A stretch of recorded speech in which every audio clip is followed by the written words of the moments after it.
안녕하세요. 묵현의 길입니다. 지난 시간에는 격국에 대해 이야기했습니다. 격국은 사람의 등급을 정하는 것이 아니라 원령을 중심으로 사주 안에 어떤 질서가 만들어져 있는지를 살펴보는 틀이라고 했습니다. 그렇다면 이제 피할 수 없는 문제가 하나 남습니다. 바로 용신입니다.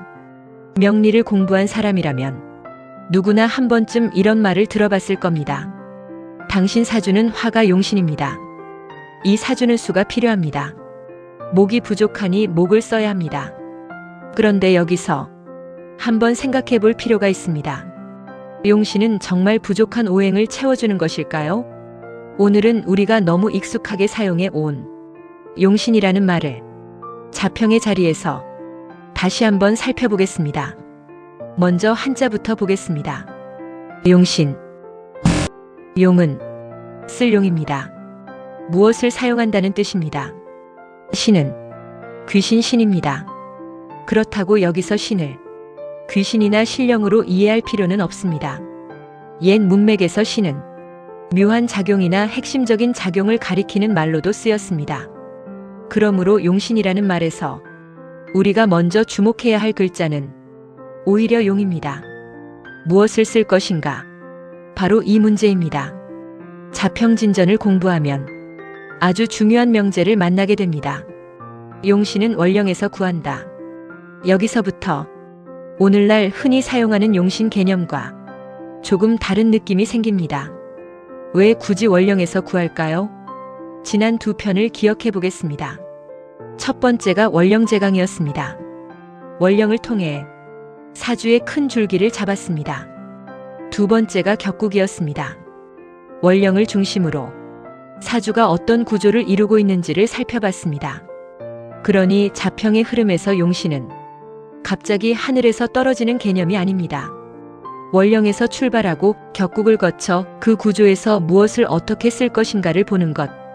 그것이 용신으로 이어집니다. 예를 들어보겠습니다. 원령에서 정관을 얻었습니다. 그러면 정관이라는 기운을 어떻게 온전하게 쓸 것인가를 봅니다. 관이 제대로 서고 재성이 관을 생하며 일간도 그것을 감당할 수 있다면 하나의 질서가 만들어집니다. 그런데 상관이 강하게 나타나 관을 깨트린다면 어떨까요? 정관이라는 좋은 이름 하나만 가지고 좋은 사주다 라고 말할 수 없습니다. 중요한 것은 그 기운의 이름이 아니라 그 기운이 제대로 쓰이고 있는가입니다. 칠살은 더 재미있습니다. 칠살은 일간을 극합니다. 그래서 칠살이라는 말만 들으면 무섭게 생각하기 쉽습니다. 하지만 지난 시간에도 이야기했듯 칠살이라고 해서 무조건 버리는 것이 아닙니다. 식신이 칠살을 적절하게 제어하면 식신제살이 됩니다. 인성이 살의 기운을 받아 일간으로 이어준다면 살인상생이라는 구조도 가능합니다. 그러니까 명리는 이 글자는 좋다, 저 글자는 나쁘다 이렇게 판단하지 않습니다. 어떻게 쓰이는가를 봅니다. 바로 여기에 용신의 용이라는 글자가 살아납니다. 그런데 여기에서 우리가 많이 알고 있는 용신과 혼란이 생깁니다. 사주가 너무 차갑다면 불이 필요합니다. 너무 뜨겁다면 물이 필요할 수 있습니다. 일간이 지나치게 강하다면 설하거나 극하는 기운을 찾기도 하고 지나치게 약하다면 생조하는 기운을 찾기도 합니다. 이건 역시 명리를 보는 중요한 방법입니다. 우리는 흔히 이것을 조후용신, 억부용신 등으로 이야기합니다. 그런데 이것과 자평진전의 격국론에서 말하는 용신을 처음부터 완전히 같은 개념으로 놓아버리면 혼란이 생깁니다. 왜 그럴까요? 조후는 춥고 덥고 건조하고 습한 상태를 어떻게 조절할 것인가 라는 문제에 무게가 있습니다. 억부는 강한 것을 누르고 약한 것을 돕는 균형에 무게가 있습니다. 반면 자평의 격국론에서는 원령에서 어떤 기운을 취하여 사주의 구조를 세우고 사용할 것인가 라는 문제가 중심에 놓입니다.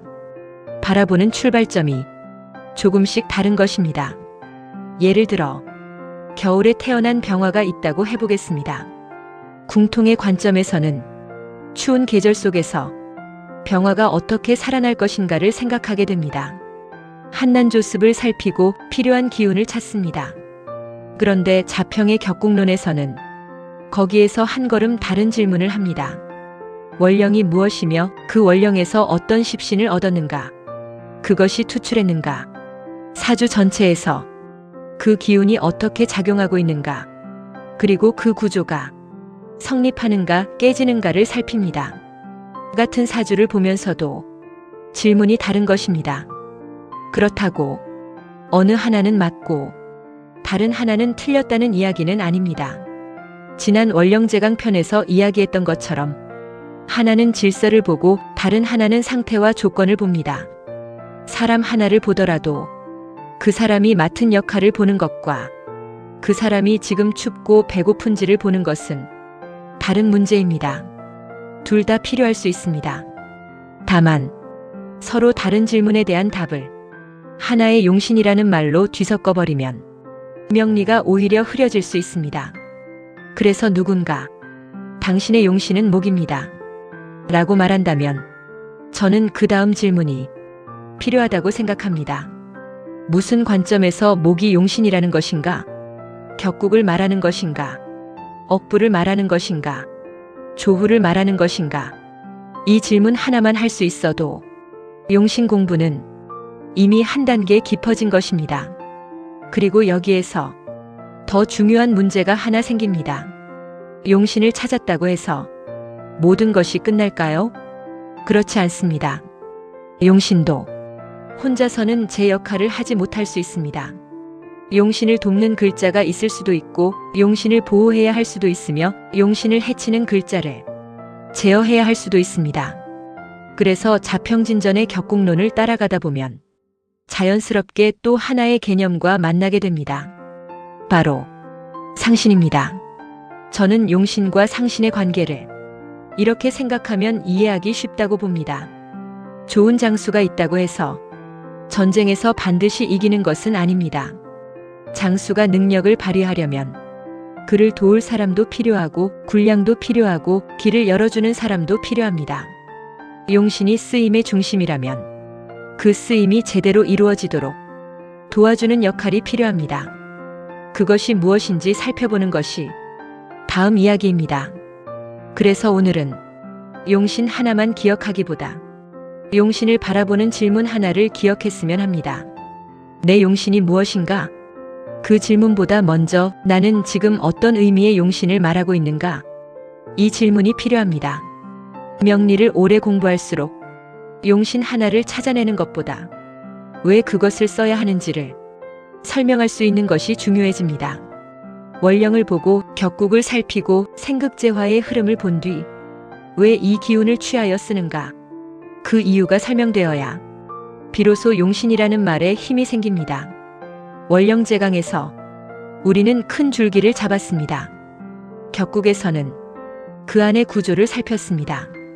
그리고 오늘 용신에서는 그 구조에서 무엇을 취하여 쓸 것인가를 살펴봤습니다.